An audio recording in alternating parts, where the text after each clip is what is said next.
Hello ladies and gentlemen, Xcentor here and welcome back to another YouTube video. Now today we'll be seeing if Infinite Flight Pro is worth it. Now currently it costs $9.99 a month, or I think it's the same in pounds. And let's just have a see what you get. Unfortunately some of the aircraft are locked, so you got the A220, unfortunately my favourite aircraft. A318, 19 and 20 all blocked, but you do have access to the A321, so if you purchase the simulator by itself from the App Store or the Google Play Store, I believe it costs about $5, or that's what it was when I initially purchased the game.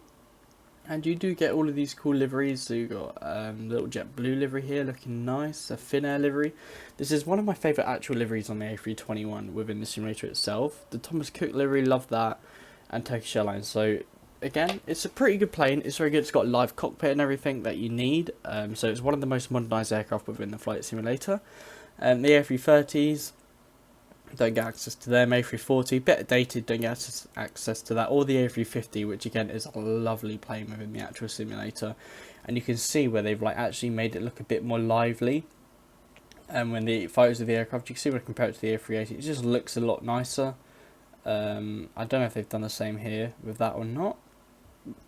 But we all do get access to the actual the A380s. Now these are massive beasts actually in Infinite Flight, so they are massive aircrafts, and I think it is good that you don't need a pro subscription to get access to the beast. It hasn't got a live cockpit, but I suspect that when you do get live cockpits, hopefully in a future A380 rework, I'd imagine that will go paid with the subscription. 717, always get that, one of the most ancient aircraft in the flight simulator. It has not changed since I first got it back in like 2016 or whenever that was. So you know, very dated aircraft here, and it probably is one of the worst planes that you get. But you also get the 737. A large livery choice here, I'd say, for the 737 as you go. So there's lots of Southwest special liveries on here. So you got that one there, and the all black one. To you fly, I like that livery. So there are a good amount of liveries and a few options you can do here, but unfortunately this does limit you to some routes you can do, so I do like this as my favourite liveries as well.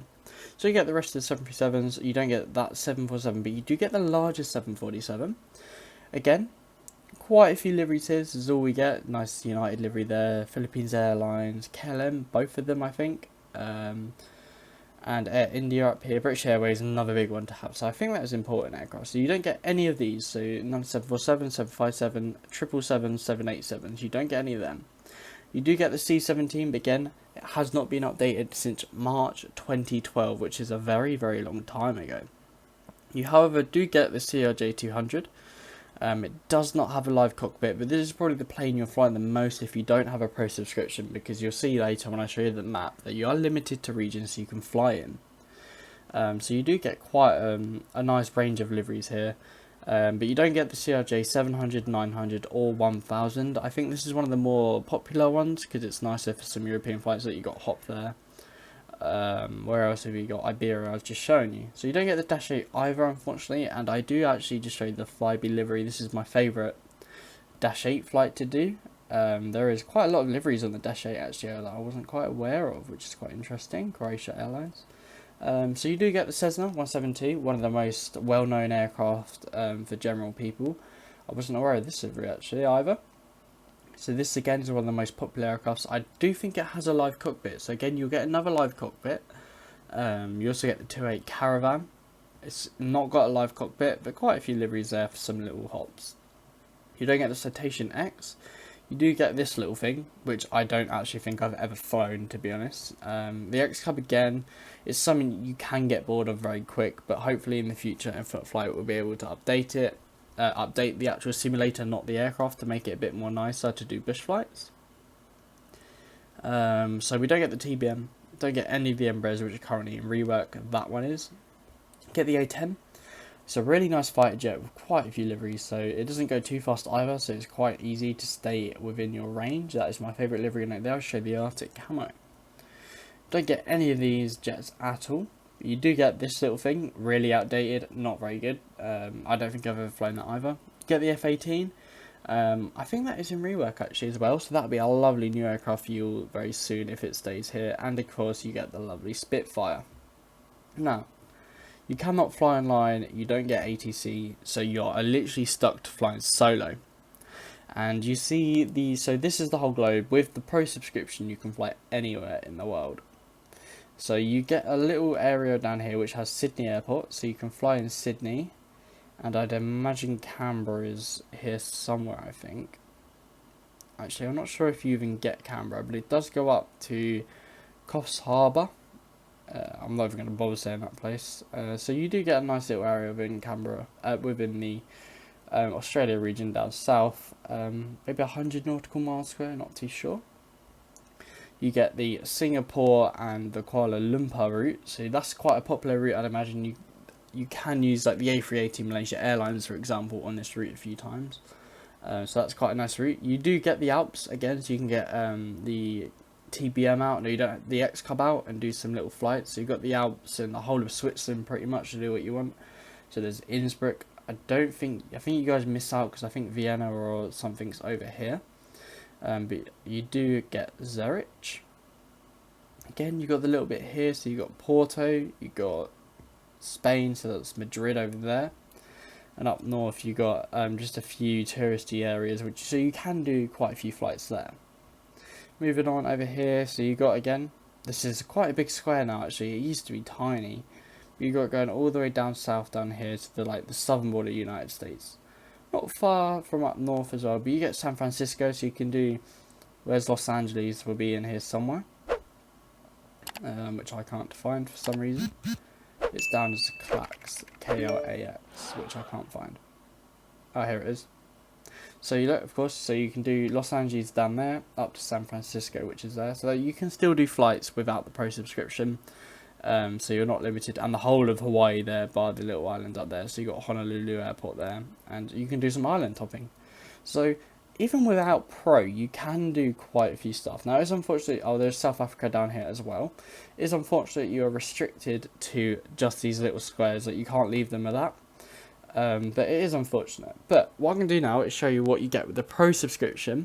And I'll discuss whether it is worth paying that $9.99 fee every month. Okay, right, I'm now logged into my actual Infinite Flight account where I do have a paid subscription. And what I'm going to be able to do now is show you that all of the aircraft are unlocked, as you can see. There's a much wider variety of liveries within all of the aircraft, and I'll just quickly go through them all very quickly, and then we'll get into the actual flight simulator so I can show you what all the aircraft look like. Now, as you can see, the Boeing 777 has many more options with the Pro sub for liveries, so you get much more options.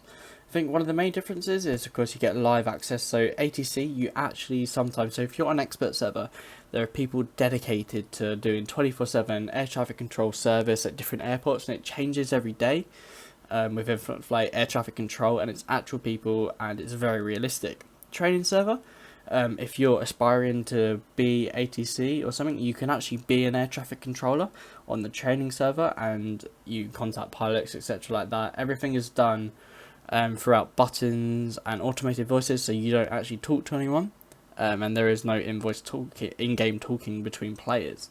Now, we're going to look at the fly online section, so I'm going to show you guys that you can literally go anywhere. Anywhere in the world. There are literally every airport in the world is within the flight simulator. And I believe you do get this feature, so you can see there's lots of aircraft nearby, so I'll just spawn in here. There are lots of aircraft nearby, as you'll be able to see in just 1 second. I do believe with the non-pro version, you'd still get 3D airport access if the airports are 3D, so only some airports are in 3D, but Infinite Flight are working pretty much most days to get more airports which are 3D. So I think that's something worth noting if you are looking at getting Infinite Flight Pro. So I'll just skip to once we're at the airport. Okay, so as you can see now, that's a bad view. I'm at the terminal.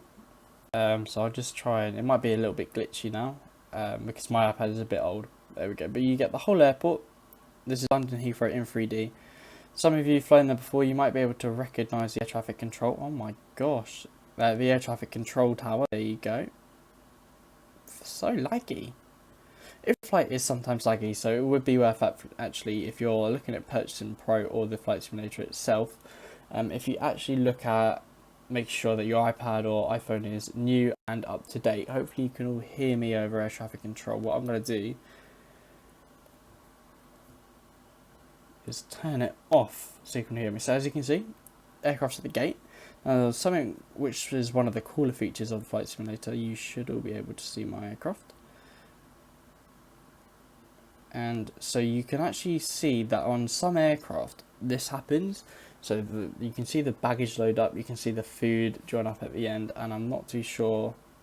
Oh, it is joining up. You can also get the jetway to join up with your aircraft there. As you can see, it's moving. So that is a great feature of Infinite Flight as well. Definitely worth it, I think. So if you want, in my opinion, it is worth £9.99 or $9.99 a month.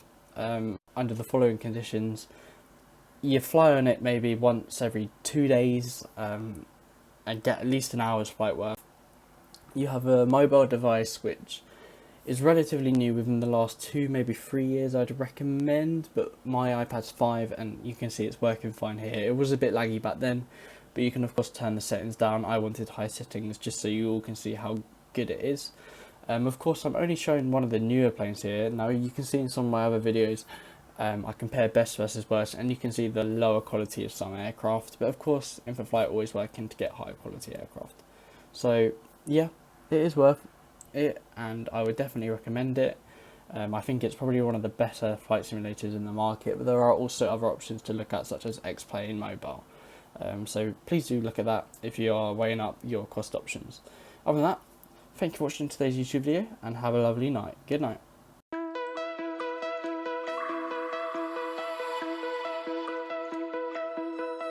Find your way.